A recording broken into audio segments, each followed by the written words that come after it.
pure cinema.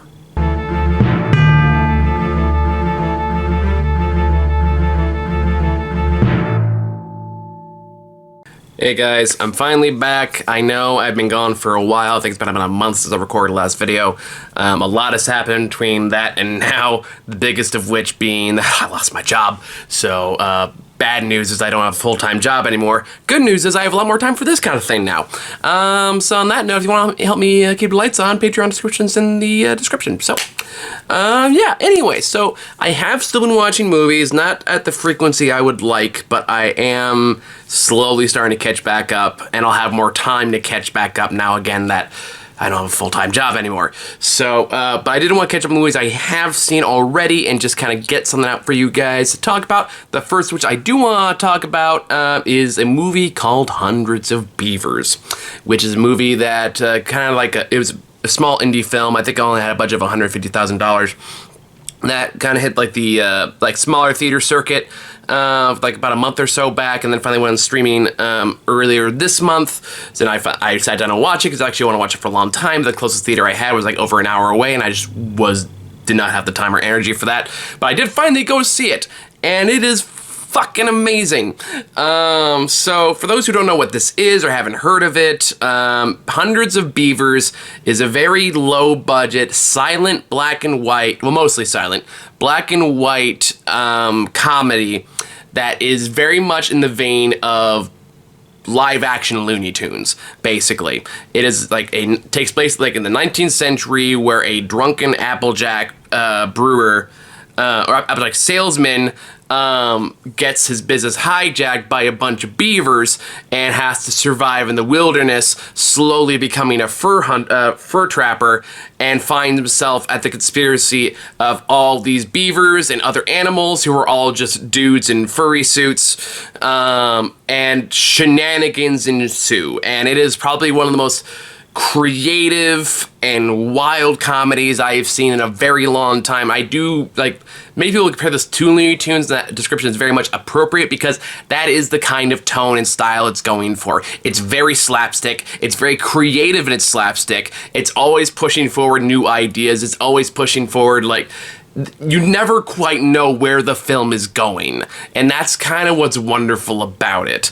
And it'll keep you constantly on your toes. I laughed my ass off from beginning to end. This is gonna be a short review because most of it, what I say, is just praise for the movie, and I don't want to give away too much because really, this review could just be of parts I thought were funny. But I feel like that's doing a disservice to you, especially if you haven't seen this movie, haven't heard about this movie, to go check it out.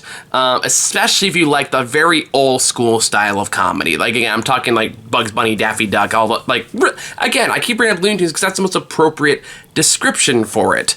There just really isn't another movie like this, or at least not that one I've seen, in a very, very long time.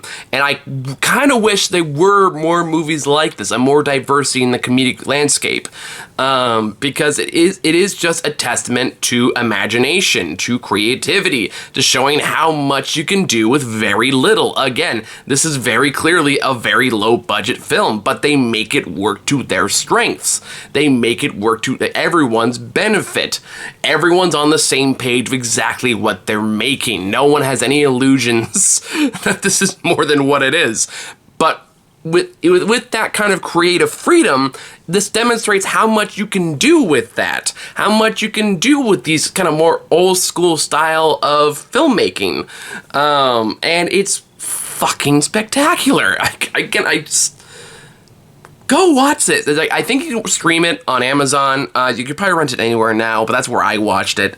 And you should, because it's filled with wonderful creative joy. Everyone's having a great time. Everyone knows exactly what this is, and it finds its own unique brand of brilliance within this extremely niche style of comedy.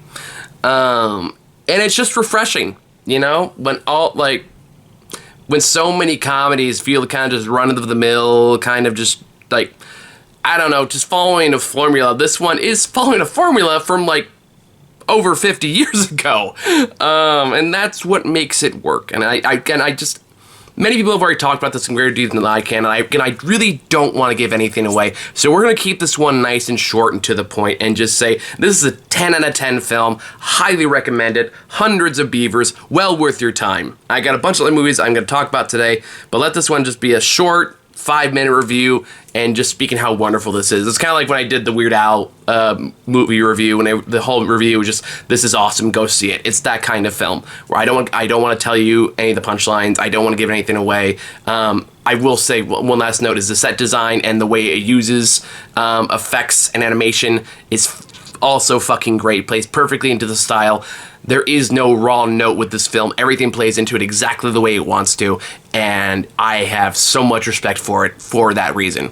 So, Hundreds of Beavers, go check it out. I'm going to go down the list in my next video. I'll see you all in a bit. Bye.